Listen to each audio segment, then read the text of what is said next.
శ్రీ గురుభ్యో నమ. వ్యాస విరచిత శ్రీమద్భాగవతంలో దశమ స్కందంలో నేడు మనం అష్టమ అధ్యాయాన్ని ప్రవచించుకుంటున్నాం. నేడు మనం చెప్పుకోబోయేటువంటి ముఖ్యమైనటువంటి అంశం, బలరామకృష్ణులు ఇద్దరికి కూడా నామకరణం చేసిన తర్వాత వాళ్ళిద్దరూ మెల్లగా పాకటము, కొంచెం కొంచెం అడుగులు వేయటము, ఆ తర్వాత వాళ్ళ యొక్క బాల్య క్రీడలు ఎలా ఉన్నాయనేటువంటిది నేటి ప్రవచనంలో మనం చెప్పుకోబోతున్నాం. ముందుగా దైవస్మరణ చేసుకుని ప్రారంభించుకుందాం. ఓం శుక్లాంబరధరం విష్ణుం శశివర్ణం చతుర్భుజం ప్రసన్నవదనం ధ్యాయేత్ సర్వవిఘ్నోపశాంతయే. వ్యాసం వసిష్ఠనప్తారం శక్తేః పౌత్రమకల్మషం పరాశరాత్మజం వందే సుఖతాతం తపోనిధిం. వ్యాసాయ విష్ణురూపాయ వ్యాసరూపాయ విష్ణవే నమో వై బ్రహ్మనిధయే వాసిష్ఠాయ నమో నమః. నారాయణం నమస్కృత్య నరం చైవ నరోత్తమం దేవీం సరస్వతీం వ్యాసం తతో జయముదీరయేత్.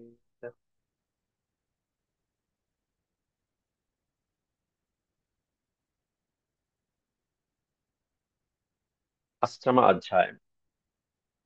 ఈ 8వ అధ్యాయంలో మనం 15 శ్లోకాల వరకు నిన్నటి పాఠంలో ప్రవచించుకున్నాం. గర్గ మహర్షి యాదవుల పురోహితుడు వసుదేవుడి చేత పంపించబడి నందుడి దగ్గరికి రావటము, ఆ తర్వాత నందుడు ఆయన్ని పూజించి అర్చించి అతిథి సత్కారాలన్నీ చేసి ఈ పిల్లలిద్దరికీ కూడా నామకరణ మహోత్సవం జరిపించమని వేడుకోవడం జరిగింది. అయితే గర్గుల వారు చెప్పారు, ఇది ఉత్సవంగా అందరికీ తెలిసేట్టుగా చేస్తే కంసుడు అనుమానిస్తాడయ్యా అని చెప్పడం జరిగింది. ఆయన చెప్పంగానే వెంటనే నందుల వారు ఎవరికీ తెలియకుండా రహస్యంగా చేయడానికి సిద్ధపడిపోయాడు స్వామివారి యొక్క ఈ నామకరణ మహోత్సవం. ఆ తర్వాత గర్గుల వారు బలరాముడికి రోహిణీపుత్రుడు రోహిణీయుడని, అలాగే రాముడని, బలంలో ఆధిక్యుడు కాబట్టి బలుడు అనేటువంటి పేరు పెట్టడం జరిగింది. అంతేకాకుండా సంకర్షణుడు అనేటువంటి పేరు కూడా పెట్టడం జరిగింది. ఆ తర్వాత శ్రీకృష్ణ పరమాత్ముడికి అనేకమైన వర్ణాలతో జన్మించినటువంటి, యుగాలలో అనేకమైనటువంటి వర్ణాలతో జన్మించిన ఈయన ఈ యుగంలో ఇప్పుడు ఈ అవతారంలో నల్లగా జన్మించినటువంటి వాడు కాబట్టి కృష్ణవర్ణంతో జన్మించారు కాబట్టి శ్రీకృష్ణుడు అనేటువంటి పేరుని నామకరణంగా పెట్టడం జరిగింది. అంతేకాకుండా వసుదేవుడి దగ్గర నుంచి ముందు అక్కడ అక్కడ జన్మించి దేవకి వసుదేవుడికి జన్మించి ఆ తర్వాత ఇక్కడికి తీసుకురాబడిన వాడు కాబట్టి ముందుగా వాసుదేవుడు అనేటువంటి పేరు కూడా వచ్చిందని చెప్పి సూచించడం జరిగింది. ప్రాగయం వసుదేవస్య క్వచిజ్జాతస్తవాత్మజ వాసుదేవ ఇది శ్రీమాన్ అభిజ్ఞా సంప్రచక్షతే. ఇంతేకాకుండా ఎన్నో పేర్లున్నాయ్యా స్వామికి, అవన్నీ నాకు తెలుసు. అది ఆయన యొక్క లీలని బట్టి. బహూని సంతి నామాని రూపాణి చ సుతస్యతే గుణకర్మాను రూపాణి తాన్యహం వేద నో జనా. ఇతర జనులకి ఈ నామాలు ఏమీ తెలియవు.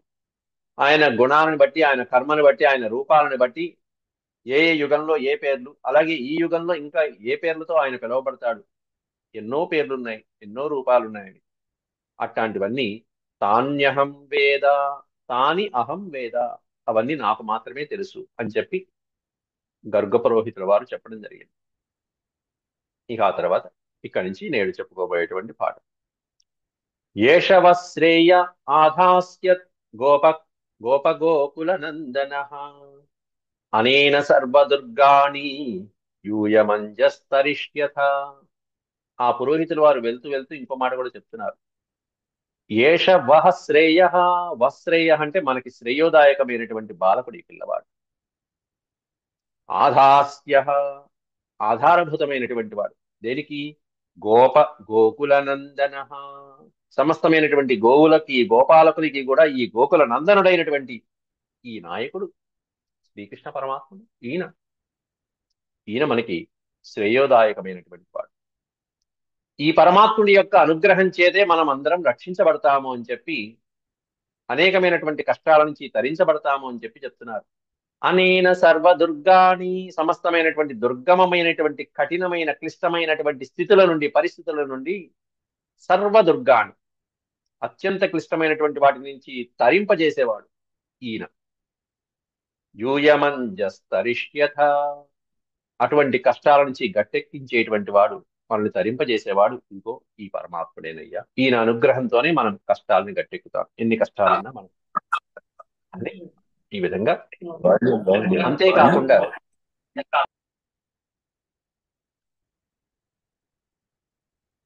పురాణేన వ్రజపతే సాధవో దస్యు పీడితా అరాజకే రక్ష్యమాణ జిగ్యుర్దస్యూన్ సమేధితా. పురా అంటే పూర్వం, అనేన ఈ పరమాత్ముడి చేత, పురాణేన వ్రజపతి సాధవో దస్యు పీడితా, సాధువుల్ని సజ్జనులైనటువంటి వాళ్ళని ఎంతో మంది, అనేక మంది రాక్షసుల చేత పీడించబడ్డారు. ఈ పండితులైనటువంటి వాళ్ళు, సజ్జనులైన వాళ్ళు, మహర్షులు. వ్రజపతే, హే వ్రజపతే అంటూ నందుడికి ఈయన గర్గుడు పూర్వం జరిగిన ఒక సన్నివేశాన్ని చెప్తున్నాడు. అంతకుముందు అంతకుముందు యుగంలో జరిగినటువంటి సన్నివేశాల్లో, హే వ్రజపతే, ఓ నంద మహానుభావ, మహా భయంకరమైనటువంటి రాక్షసులు చాలా మంది, సాధవో పీడితా, సాధువుల్ని పీడించడం జరిగింది. అనేక మంది సాధువులు ఈ మహా అసురుల చేత, రాక్షసుల చేత, దానవుల చేత పీడించబడ్డారయ్యా. అరాజకే రక్ష్యమాణ జిగ్యుర్దస్యూన్ సమేధిత, అరాజకే రక్ష్యమాణ, అటువంటి కష్టమైనటువంటి సమయంలో, జిగ్యుర్దస్యూన్ సమేధిత, జయశీలుడైనటువంటి ఈ పరమాత్మ చేత, ఈయన అనుగ్రహం చేతే మనమందరం అప్పుడు రక్షించబడ్డాం. అటువంటి కష్ట సమయాలు, అటువంటి మహానుభావులందరినీ రక్షించినటువంటి వాడు ఈయనేనయ్యా. ఈయన వేరు కాదు, ఒకడే. య ఏతస్మిన్ మహాభాగా ప్రీతిం కుర్వంతి మానవ నారయోభిభవంత్యేతాన్ విష్ణుపక్షాన్ ఇవాసురాః. య ఏతస్మిన్ మహాభాగాః ప్రీతిం కుర్వంతి మానవాః. మానవాః, ఏ మానవులైతే, ఇటువంటి మానవులైతే, ఏతస్మిన్ మహాభాగాః ప్రీతిం కుర్వంతి, మహానుభావుడైన పరమ పురుషోత్తముడైనటువంటి ఈయన మీద ప్రీతిం కుర్వంతి, భక్తులై అనునిత్యము సేవిస్తారో ఆ పరమాత్మని, ఆయన యొక్క పాదపద్మాల్ని సేవిస్తారో, ఆయన నామ సంకీర్తనాల్ని ఆలపిస్తారో, అట్లాంటి ఆ భక్తులకి, అటువంటి మానవులకి, నారయో అభిభవంత్యేతాన్, అటువంటి భక్తులకి, అటువంటి మానవులకి, నా ఆరయ, ఈ పదాన్ని విడదీస్తే నా ప్లస్ ఆరయ. అరి అంటే శత్రువు, అరయ అనే పదానికి అర్థం శత్రువులు, బహువచనం. నా అరయ, నా ప్లస్ అరయ, నారయ. శత్రువులు అనేటువంటి వాళ్ళు ఇంకా నా ఉండనే ఉండరు. ఎవరికి ఉండరంటే, ఈ పరమాత్ముని యొక్క పాదాలని పట్టుకున్న వాళ్ళకి, ఈయన్ని సేవించినటువంటి వాళ్ళకి, ఈయన్ని చక్కగా షోడశ గుణాలతో, షోడశ సేవలతో చక్కగా సేవించినటువంటి వాళ్ళకి ఇక శత్రువులు అనేవాళ్ళు ఉండరు. నారయో అభిభవంతి ఏతాన్, ఎట్లా అంటే విష్ణుపక్షాన్ ఇవ అసురాః, విష్ణుపక్షాన్ ఇవ అసురాః, ఇవాసురాః. విష్ణుపక్షంలో ఉన్నటువంటి సురాహ దేవతలకి అసురుల వలన ఏ విధమైనటువంటి భయాలు ఉండవు. విష్ణువు పక్కన ఉన్నారు, విష్ణువు చెంత ఉన్నారు, విష్ణువు అండలో ఉన్నారు. విష్ణువుని ఆరాధించేటువంటి దేవతలకి, విష్ణువుని నిత్యము పూజించేటువంటి సురాహ దేవతలకి, అసురాహ దేవతల, రాక్షసుల వలన కలిగేటువంటి అపాయం అనేటువంటిది ఏ విధంగా అయితే ఉండదో, అలాగే ఈ పరమాత్మని పూజించి, ఈ శ్రీకృష్ణ పరమాత్మని పూజించి ఆరాధించినటువంటి మానవుడికి కూడా, ఎవరైతే ప్రీతిం కుర్వంతి, ఈయనకి ఇష్టంగా మలుచుకుంటారో వాళ్ళకి అభిభవంతి, ఎటువంటి కష్టాలు ఉండవు, ఎటువంటి శత్రువులు ఉండవు. ఆరయ, అరయ అనే పదానికి శత్రువులు. ఎటువంటి శత్రువులు? మనకి అంతఃశత్రువులు, బహిష్శత్రువులు ఉంటారు ఎప్పుడు. ఇరు రకాలైనటువంటి శత్రువులు ఉండరట. కామక్రోధ లోభ మోహ మదమాశ్చర్యాలు అనేటువంటి అంతఃశత్రువులు ఉండరు. హరిషడ్వర్గాలు ఉండవు. హరిషట్ వర్గం, హరి శత్రువులు పుట్టుకతోనే వచ్చేస్తాయి, ఆరుగురు శత్రువులు. అలాగే బహిశత్రువులైనటువంటి వాళ్ళు ఎవరైతే ఉన్నారో ఇప్పటి వరకు మనం చూసాం, పోతన గాని, శకటాసురుడు గాని, ఇంకా రాబోయేటువంటి కంసుడు ఇత్యాదులు ఎవరైతే ఉంటారో, నరకాసురుడు మొదలైనటువంటి వారు, అట్లాంటి బహిశత్రువుల యొక్క పీడ కూడా ఇట్లాంటి వాళ్ళకి ఉండదయ్యా అని చెప్పి గర్గుడు ఈ నంద మహర్షికి, నంద మహారాజుకి ఉపదేశించి, తస్మాన్నందాత్మజోయం తే నారాయణ సమో గుణైః శ్రియా కీర్త్యానుభావేన గోపాయస్వ సమాహితః. తస్మాత్ నందాత్మజో అయం తే నారాయణ సమో గుణైః శ్రియా కీర్త్యానుభావేన గోపాయస్వ సమాహితః. తస్మాత్ అందువలన నందాత్మజ అయం, నందుని కుమారుడైనటువంటి ఈ పిల్లవాణ్ణి, ఓ నంద, నీ కుమారుడైనటువంటి ఈ బాలకృష్ణుణ్ణి, అది కూడా ఎట్లాంటి కుమారుడు, నారాయణ సమహ, శ్రీమన్నారాయణుడితో, శ్రీ మహావిష్ణువుతో సమానమైనటువంటి వాడు. నారము నుండి ఉద్భవించిన వాడు నారాయణుడు. నారము అంటే జలములు, జలముల నుండి ఉద్భవించినటువంటి వాడు పాలసముద్రం నారాయణుడు. అట్లాంటి ఈ పిల్లవాణ్ణి తే నారాయణ సమో గుణై, దేంట్లో సమానమైనటువంటి వాడు నారాయణుడు అంటే పక్కనే ఇస్తారు, గుణై, గుణములతో, శ్రియాహ, ఆయన యొక్క కీర్తిలో గాని, సంపదల్లో గాని, వైభవంలో గాని, ప్రాభవంలో గాని, మొత్తం ఆయన గుణాలతో శ్రీమన్నారాయణుడితో, శ్రీ మహావిష్ణువుతో సమానమైనటువంటి వాడు నీ ఆత్మజుడు. ఆత్మజహ అనే దానికి అర్థం ఆత్మజ అంటే జన్మించుట, ఆత్మజ అంటే ఆత్మతో పాటు జన్మించినటువంటి వాడు పుత్రుడు. మన తండ్రి యొక్క ఆత్మతో జన్మించినటువంటి వాడు ఎవరై అంటే పుత్రుడు. తస్మాన్ నందాత్మజ, ఈ పుత్రుడు ఎవరి పుత్రుడు అంటే నందుని యొక్క ఆత్మజుడు, నందుని అంశతో, నందుని ఆత్మతో పుట్టినటువంటి వాడు. ఓ నంద, నీ ఆత్మజుడున్నాడే నీ పిల్లవాడు, నారాయణ సమో గుణై శ్రియా కీర్త్యానుభావేన, కాబట్టి కీర్తిలోను, ప్రాభవంలోను, ప్రతిభలోను, సంపదల్లోను, శ్రేయస్సు మొదలైనటువంటి మంగళకరమైనటువంటి వాటిలో, గుణాలలో అన్నిట్లో శ్రీమన్నారాయణతో సమానమైనటువంటి వాడయ్యా. గోపాయస్వ సమాహిత, కాబట్టి గోపాయస్వ, ఇతన్ని చక్కగా నువ్వు జాగ్రత్తగా చూసుకుంటూ. గోప అనే పదానికి అర్థం రక్షించుట అన్నది. గోపాయస్వ, ఇతన్ని నువ్వు రక్షించు. ఎప్పటిదాకా రక్షించు, అసలు ఏమి రక్షించక్కల్లా, చూసుకుంటూ ఉంటే చాలు, పాలిస్తున్నాడు అంతే, ఆయనకి ఏం కాదు. ఆయనే అందరినీ చూసుకుంటున్నాడు ఇంకా పుట్టినప్పటి నుంచి. కాబట్టి గోపాయస్వ, ఒక తండ్రికి, సామాన్యమైనటువంటి తండ్రికి చెప్పినట్టుగా గర్గుడు చెప్పి వెళ్తున్నాడు. గోపాయస్వ సమా, ఈ పిల్లవాడిని మనం అందరం జాగ్రత్తగా చూసుకోవాలి. అంటే ఈయన అండదండల్లో మనం ఉండాలి, ఈయన చెప్పు చేతల్లో ఉండాలి, ఆయన చెప్పినట్టు మనం నడుచుకుంటే చాలు, అంతే, ఇంకేమ.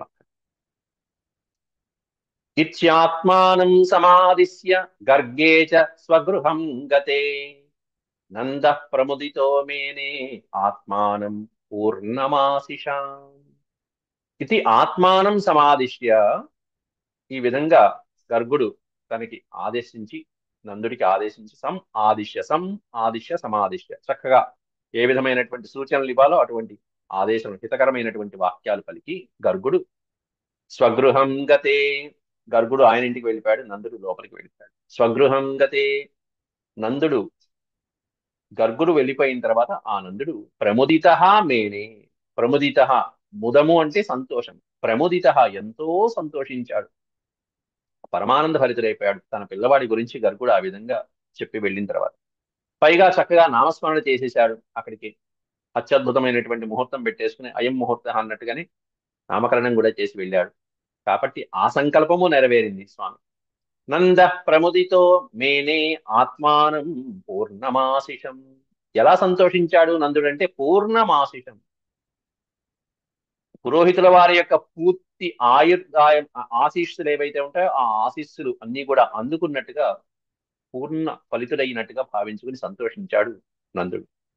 పెద్దవారి యొక్క ఆశీస్సులు తనకి, ఆ పిల్లవాడికి ఎల్లప్పుడూ ఉంటాయని చెప్పి సంతోషించాడు. పూర్ణమాశిషాం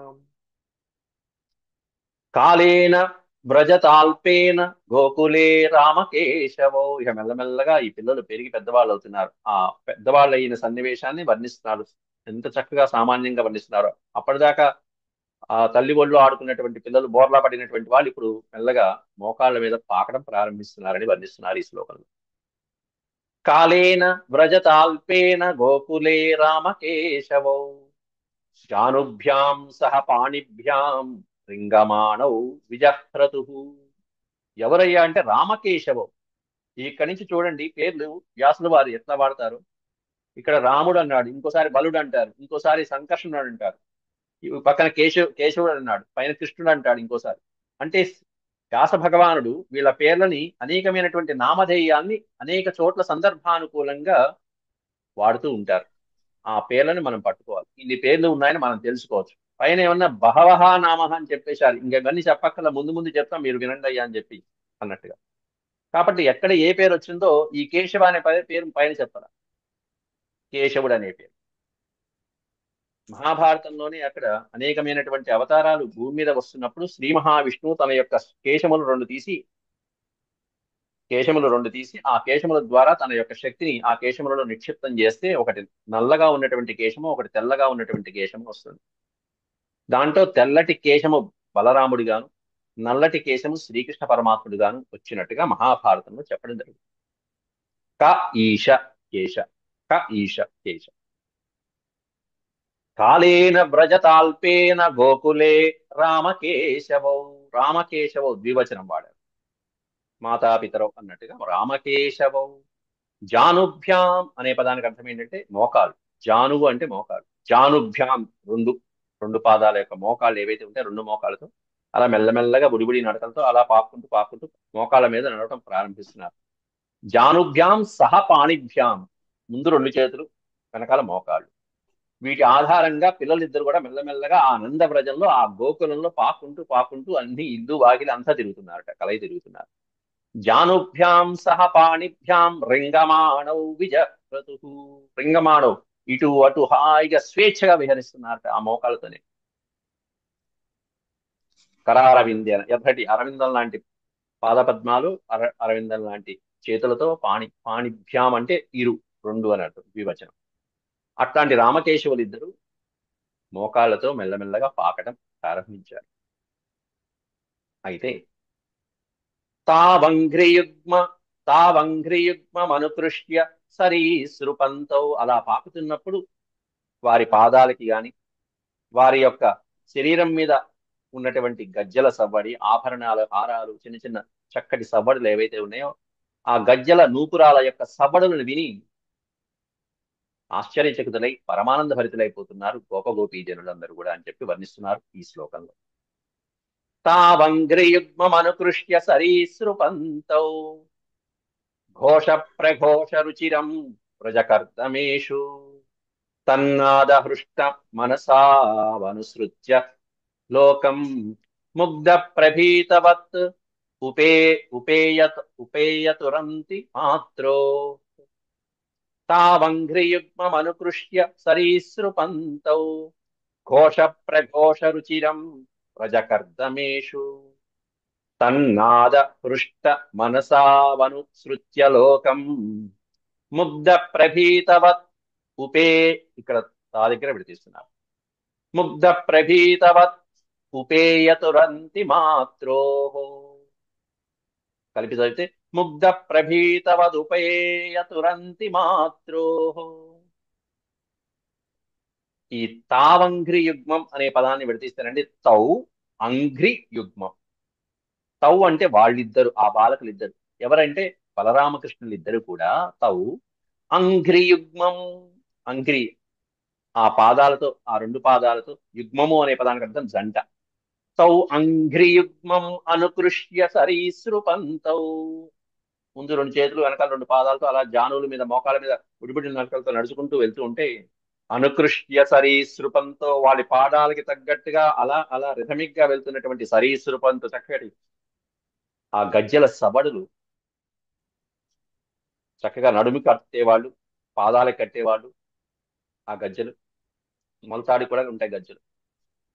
కాబట్టి వాళ్ళు అలా అలా అలా ఊతూ ఊతూ ఆ పిల్లలు ఆ ఇంట్లో తిరుగుతూ ఉంటే ఘోష ప్రఘోష రుచిరం, చక్కటి నాదం, వినసొంపైనటువంటి శ్రవణానందకరంగా ఉండేటువంటి ఇంపైనటువంటి ఆ చక్కటి నాదానికి వ్రజకర్దమేషు, ఆ వ్రజంలో ఉన్నటువంటి వాసులందరూ, గోపగోపీ జనులందరూ కూడా తన్నాద హృష్ట మనసా, తన్నాదం, ఆ నాదానికి, ఆ శబ్దానికి హృష్ట మనస, వస్తుందా? ప్రహృష్ట మనస, ఎంతో ఆనందించినటువంటి అప్పటిది మనసు కదా. కలిగినటువంటి వాళ్ళై. బా నేనే ఇప్పుడు అమ్మ. ఎవరో మాటలు, శకుంతల గారు మాటలు వినిపిస్తున్నాయి. తన్నాద హృష్ట మనసా వనుసృత్య లోకం.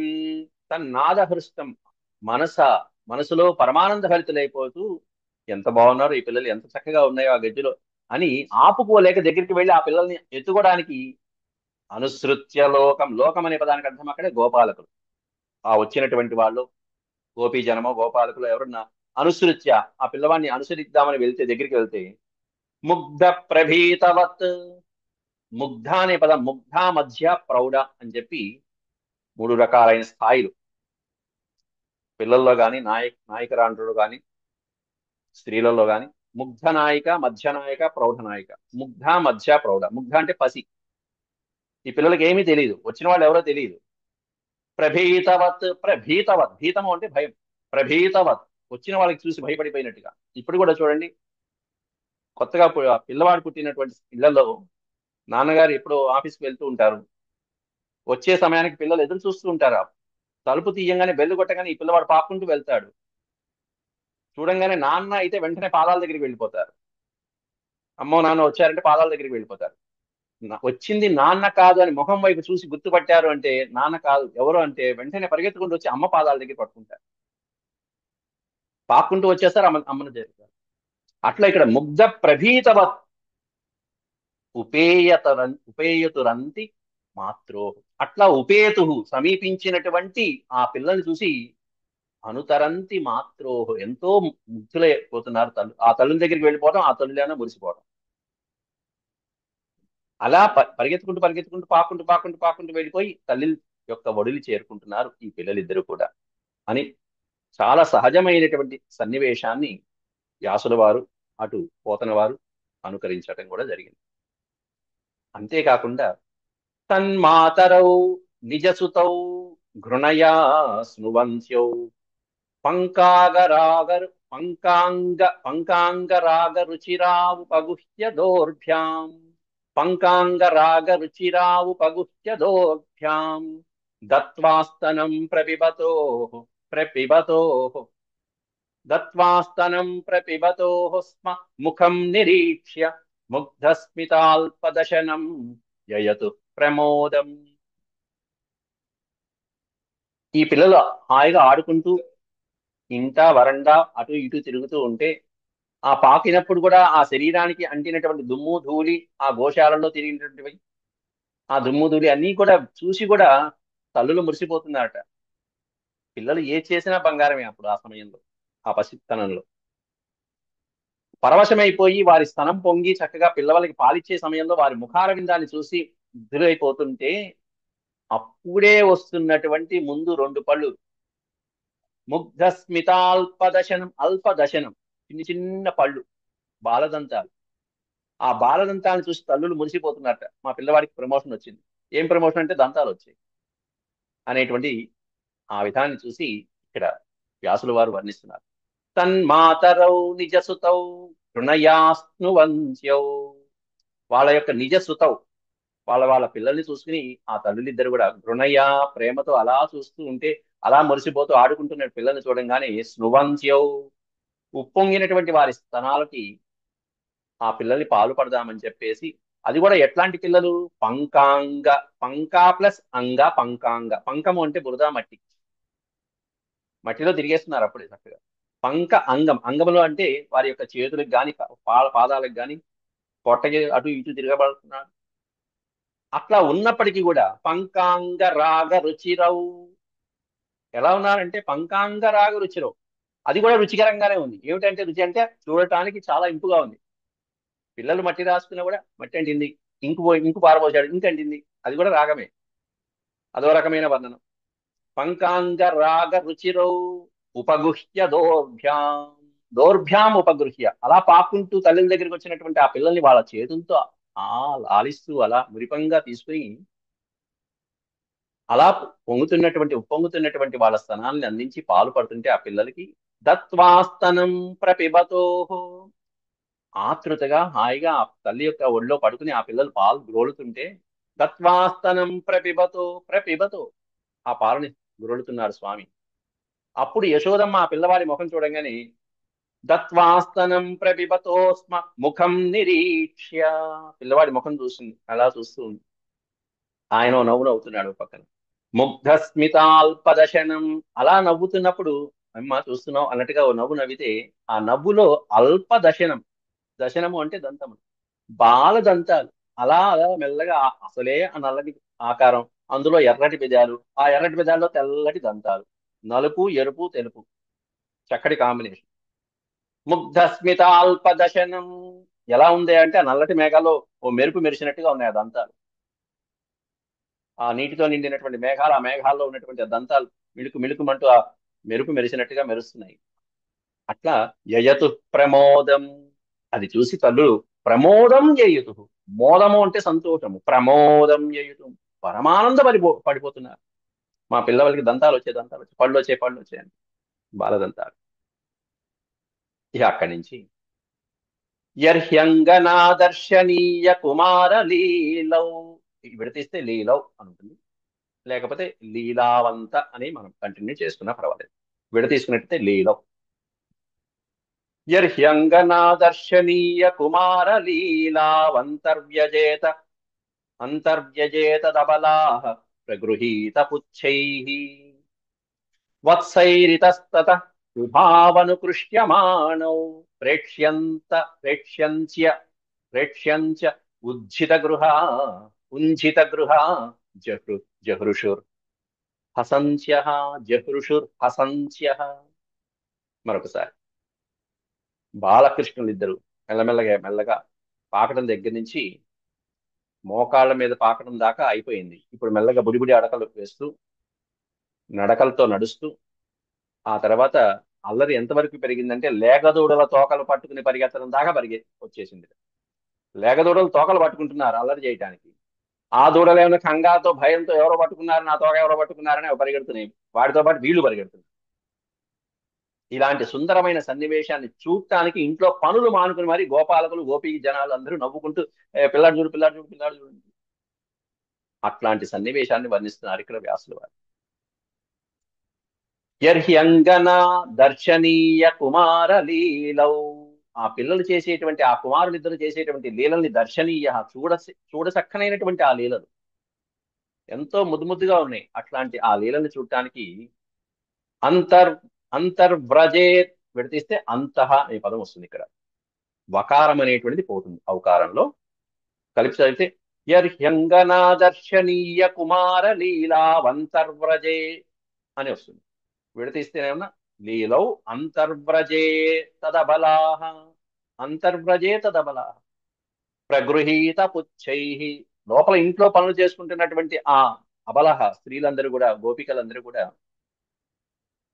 ఈ సన్నివేశాన్ని చూస్తున్నారు. ఏమిటా సన్నివేశం అంటే ప్రగృహీత పుచ్చై వత్సై, ప్రగృహీత పుచ్చై, కింద ఉన్నటువంటి వత్సై లేగదూడలు, వీళ్ళలాగానే ఉన్నాయి అవి కూడా, బుల్లి బుల్లి చిన్న చిన్నవి. అట్లాంటి లేగదూడల యొక్క పుచ్చమును పట్టుకుని ప్రగృహీత పుచ్చై, ఆ చిన్న చిన్న తోకలు పట్టుకుని, ఆ లేగదూడల తోకలు పట్టుకుని బుద్ధి బుద్ధివి ఇతస్తత అటు ఇటు పరిగెడుతున్నాయి. ఇతస్తత ఉభావనుకృష్యమాణౌ, ఆ లేగదూడలు తోకలు పట్టుకునేటప్పటికి అవేవో ఎవరు పట్టుకున్నారని చెప్పి భయంతో అవి పరిగెడుతుంటే ఉభౌ ఉభౌ ఉభౌ అనుకృష్యమాణం, అనుకృష్యమాణ అంటే అవి లాక్కెళ్ళిపోవడం, ఆకర్షించడం, ఆకృష్యమాణ తీసుకెళ్ళిపోతాయి, లాక్కెళ్ళిపోతాయి. ఎవరిని అంటే ఈ పట్టుకున్న పిల్లల్ని కూడా లాక్కెళ్ళిపోతాయి. వాళ్ళు పాల్గో, అంతా ఏ ఇబ్బందికరంగా లేకుండా ఆడుకునే తత్వం అనమాట ఇదంతా. ఉభౌ అనుకృష్యమాణౌ, బలరామకృష్ణులు ఇద్దరిని లేగదూడ లాక్కెళ్ళిపోతాయి. అది చూసి వీళ్ళందరూ ముగ్ధులైపోయి ఏదో పిల్లవాళ్ళు చూడండి.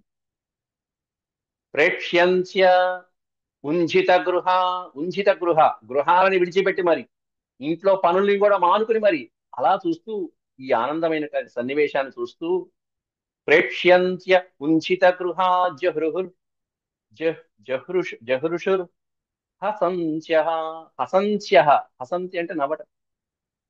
వాళ్ళు ముసిముసి నవ్వులు నవ్వుకుంటున్నారు ఈ పిల్లల యొక్క చేష్టలు, ఆ లేగదొడలు వాళ్ళని తీసుకువెళ్ళటం చూస్తుంది.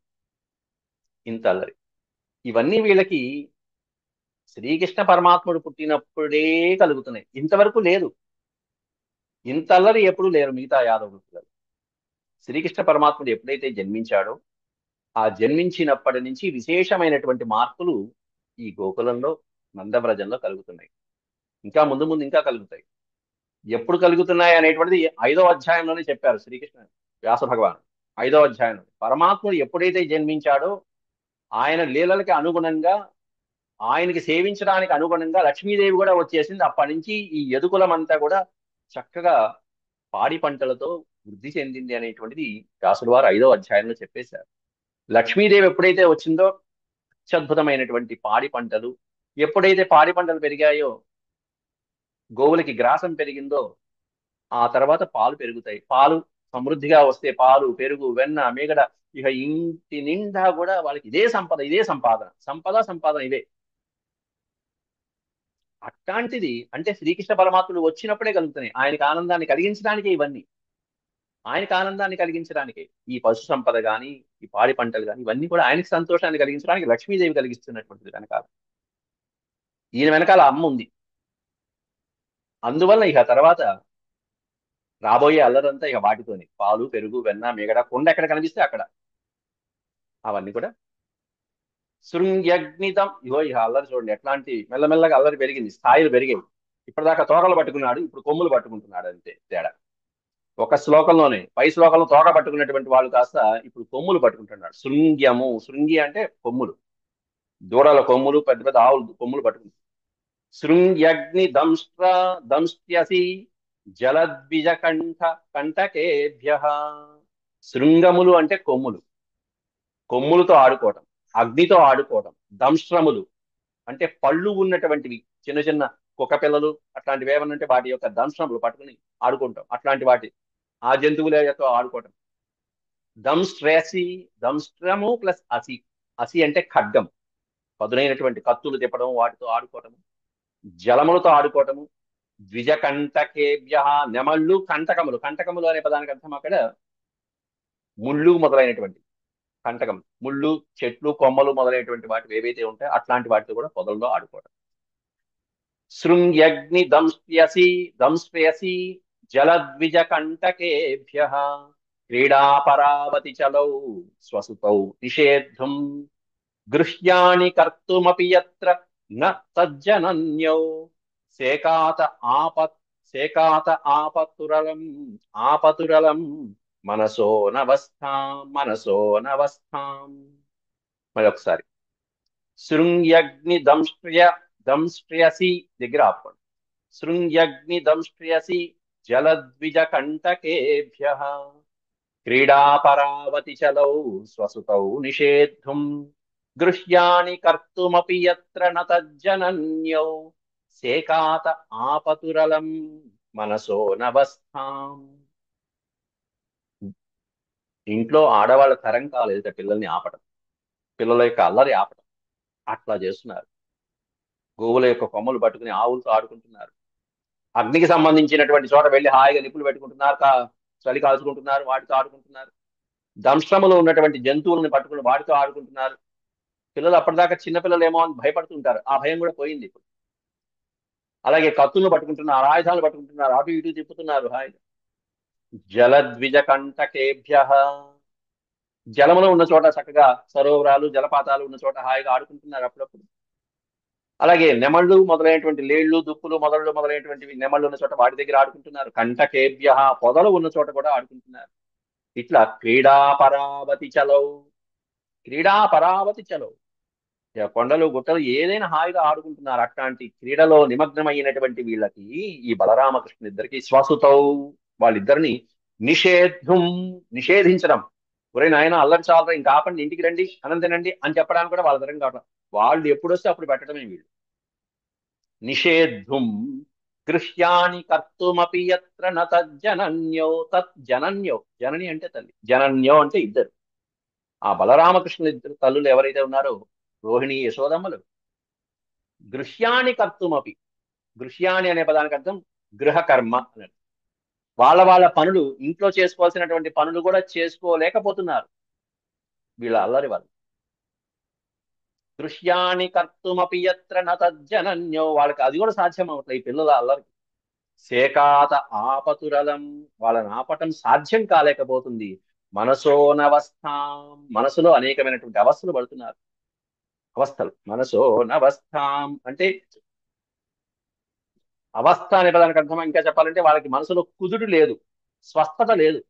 నా స్వస్థత అనవస్థ, స్వస్థత లేదు, ఏమీ లేదు. ఏంటో ఏం చేస్తున్నారు, ఇంత అల్లరి చేస్తున్నారు, ఎట్లా ఉంటారు ఏమిటో, మరి ఏం జాగ్రత్త చూసుకుంటారు, ఎంత జాగ్రత్త చూసుకున్నా వెళ్ళిపోతున్నారు. అలా ఉంది.